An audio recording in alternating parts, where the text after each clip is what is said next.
Shalom, saudara terkasih di dalam Tuhan. Balik lagi dengan saya di channel Kristenku Inspiratif. Dan kali ini kita kembali bersama Bapak Pendeta Daud Tony, di mana kita di sini melihat bahwa Pak Daud Tony kembali lagi dipanggil untuk tugas negara. Tugas negaranya ini apa? Yaitu dia langsung turun tangan untuk memegang ataupun memberi saran untuk program Bapak Prabowo, yaitu makan siang gratis. Mana di sini Pak Daud Tony sendiri langsung turun ke lapangan untuk membagikan ilmunya tentang makan siang gratis ini, program Bapak Prabowo. Dan sebelum kita ke videonya, izinkan saya untuk membacakan satu renungan firman Tuhan untuk kita semua. Firman-Nya ada di Esta 4 ayat 14. Siapa tahu, justru untuk saat ini seperti ini engkau beroleh kedudukan sebagai ratu. Ia adalah berkat dan kekuasaan adalah dari Tuhan dan digunakan bagi maksud Tuhan di dunia ini. Dan itu dia satu renungan firman Tuhan untuk kita semua.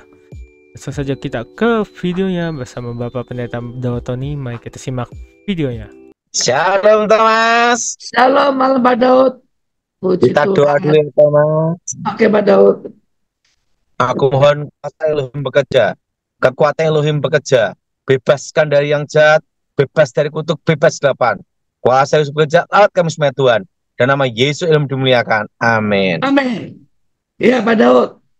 Malam hari ini ada informasi apa Pak Daud? Ya malam Pak Daud. Saya sudah menyampaikan ke Mayor Jenderal Glenny Kairupan Puji untuk Tuhan. ketahanan pangan. Yes. Untuk apa Thomas? Untuk ketahanan pangan Pak. Bapak sudah bertemu dengan Jenderal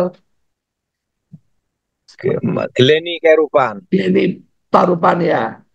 Yang selalu di samping Pak Prabowo. Yang selalu di samping Pak Prabowo Pak Daud ya. Untuk disampaikan swasembada jagung. Untuk swasembada jagung Pak Daud ya. Iya, karena Ya. ini penting sekali untuk kestabilan ekonomi. Itu harus ada ketahanan pangan.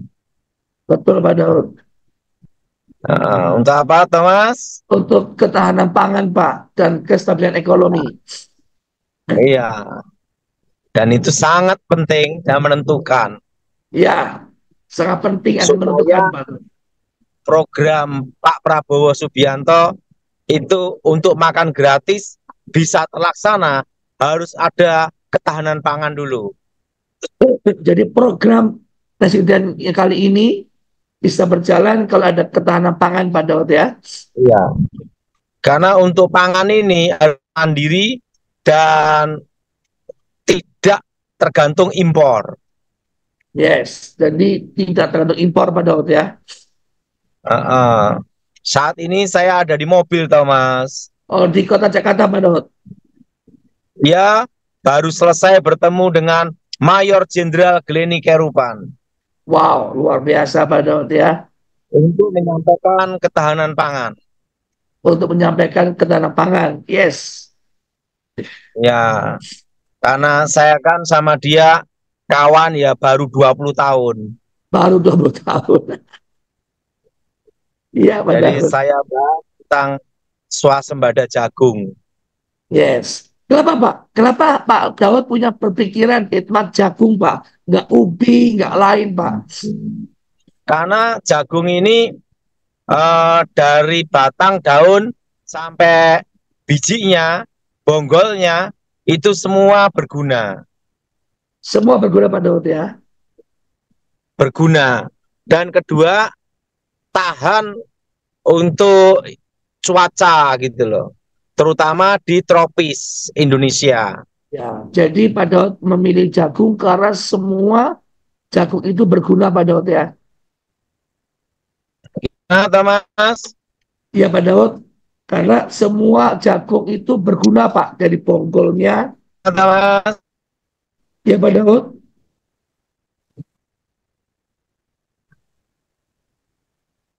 Ya Pak Daud, nanti Pak Daud putus-putus Pak. Ya, di mobil sebabnya.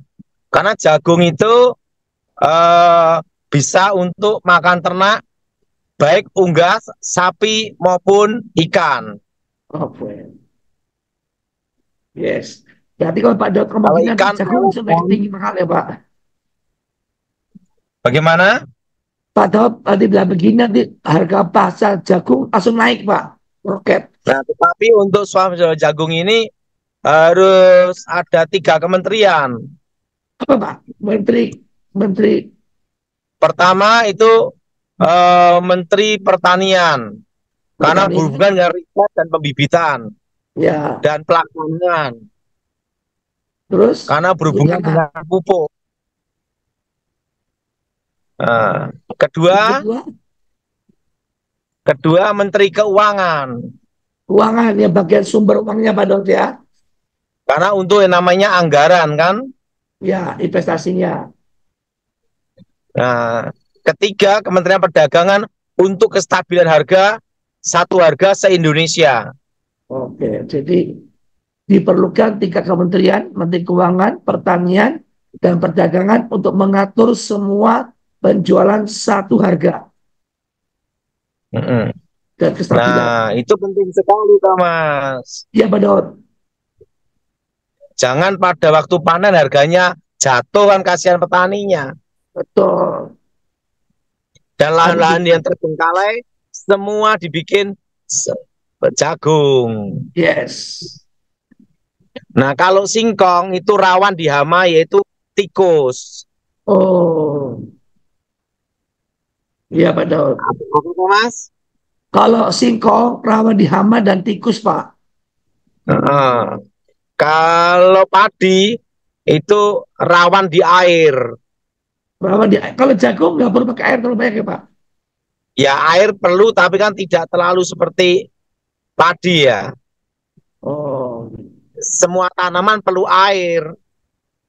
tapi nggak seperti padi ya, Pak, jagung itu, Pak. Tahanannya lebih tahan jagung daripada padi. Siap, Pak Daud. Dan itu bisa panen 3 atau 4 bulan kan. Oh, cepat ya. Dan bisa jangka panjang. Jangka Ini panjang, Pak Daud penyimpangan. ya. Siap, Pak Daud.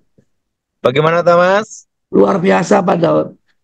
Nah, karena itu nanti juga Kementerian Perdagangan, sebabnya apa? Kan harus ada yang mengelola industri juga. Betul. Jadi itu harus dipikirkan dari 3 kementerian juga. Tidak bisa hanya 1 kementerian. Betul, Pak Daud. Itu cara berpikir saya, Thomas. Yes, luar biasa, Pak Daud. Sudah saya sampaikan ke Mayor Jenderal Glenny Kerupan. Kira-kira saya sampaikan itu jam 11 tadi, Thomas. Oke. Apa Pak respon beliau, Pak? Oh ya, pasti dengerin karena teman kan. Iya, iya. Kan teman 20 tahun. Iya, Pak. Ada bocoran, Pak, kira-kira menteri yang Bapak bisa sebutkan akan jadi menteri, Saya tidak ngurusin itu. gitu ya, Pak? Itu bukan urusan saya. Urusan saya hanya ngasih masukan-masukan yang berguna untuk negara aja. Amin.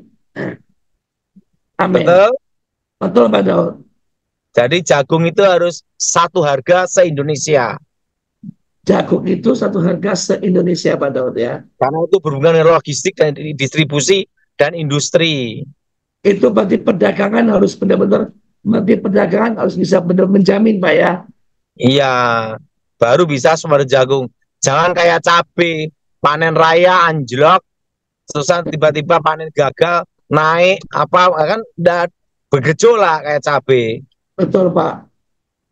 Harus ada kepastian pengelolaan yang benar gitu loh. Betul, Pak Daud. Gimana menurut Thomas? Luar biasa, Pak Daud. Luar biasa kuliah umumnya, Pak Daud. Sangat diberkati. Gimana cara pikir saya, Thomas? Luar biasa, Pak. Seperti Bapak sudah mengajar kepada kita, seperti program kuliah umum, pengetahuan politik dan santai, Pak. Karena saya dulu kan kumpul-kumpulnya sama One Team Press, Dewan Pertimbangan Presiden. Betul. Jadi Pak Daud punya banyak wawasan ditambah patuhan ya, Pak. karena saya 10 tahun di situ. Wow, luar biasa Pak Daud ya Dan pengalamannya. pagi siang Siap. malam ngomongnya masalah ekonomi, politik, hukum, dan HAM. Siapa Daud? Siapa Daud? Gimana pandangan saya, Thomas? Luar biasa Pak, mendapatkan pengetahuan yang baru dan berbobot dan luar biasa. Gimana, Thomas? Pengetahuan yang berbobot, luar biasa dan baru Pak. Yang penting happy, Thomas. Happy, Tuhan pasti tolong kita ya selalu Pak ya. Gimana cara pandang saya, Thomas, memandang untuk ketahanan pangan? Luar biasa Pak Daud, menambah pengetahuan baru dan mencerdaskan setiap kita mendengarkannya Pak Daud. Swasembada apa, Thomas? Jagung. Para jagung tidak terlalu banyak perlu air dan tahan. Tidak seperti singkong, kena hama dan tikus, Pak. Iya. Seluruh jagung bisa dipakai untuk ternak dan berbagai macam, Pak. Iya. Turunannya kan lanjutannya banyak, Thomas. Betul. Siap. Nah, mau tanya apa lagi, Thomas? Cukup, Karena Pak. kita kan tahu tahun depan bakal resesi, Thomas. Betul. Karena Pak Daud lagi di jalan, mungkin langsung aja ke saya jawab biar sinyal nggak putus Pak Daud ya. Oke, Thomas. Saya ucapkan terima kasih buat kalian yang sudah menonton video dari Bapak Pendeta Daud Tony, di mana dia turun lapangan langsung, di mana dia mengawal program makan siang gratis tugas negara dia saat ini. Dan saya juga ucapkan terima kasih buat kalian yang sudah support channel Kristenku Inspiratif, yang sudah subscribe, like, komen, dan share tentunya. Dan juga yang buat kalian yang belum support channelku Kristenku Inspiratif, silahkan kalian support dengan cara subscribe, like, komen, dan share. Belum saya mengundurkan diri, saya ingin membacakan lagi satu renungan firman Tuhan untuk kita semua. Yang firmannya dimana yang tadi di intro saya baca ulang, Esta 4 ayat 14. Siapa tahu justru untuk saat seperti ini engkau beroleh kedudukan sebagai ratu.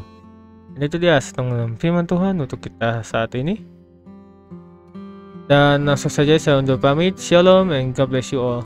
Dukung channel ini dengan cara subscribe, like, comment, and share, supaya channel ini dapat membagikan khotbah-khotbah yang membangun iman kita.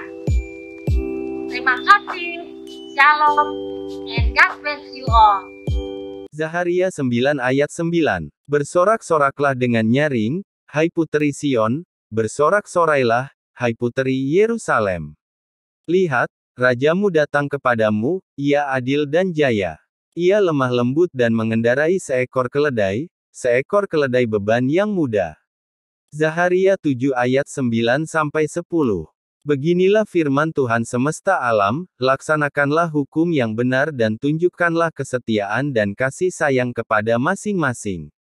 Janganlah menindas janda dan anak yatim, orang asing dan orang miskin, dan janganlah merancang kejahatan dalam hatimu terhadap masing-masing. Yohanes 8 ayat 44. Iblislah yang menjadi bapamu dan kamu ingin melakukan keinginan-keinginan bapamu. Ia adalah pembunuh manusia sejak semula dan tidak hidup dalam kebenaran, sebab di dalam dia tidak ada kebenaran. Apabila ia berkata dusta, ia berkata atas kehendaknya sendiri, sebab ia adalah pendusta dan bapa segala dusta. Yohanes 4 ayat 24. Allah itu roh dan barang siapa menyembah dia, harus menyembahnya dalam roh dan kebenaran. Yohanes 15 ayat 26. Jikalau penghibur yang akan kuutus dari Bapa datang, yaitu roh kebenaran yang keluar dari Bapa, ia akan bersaksi tentang aku. Yeah!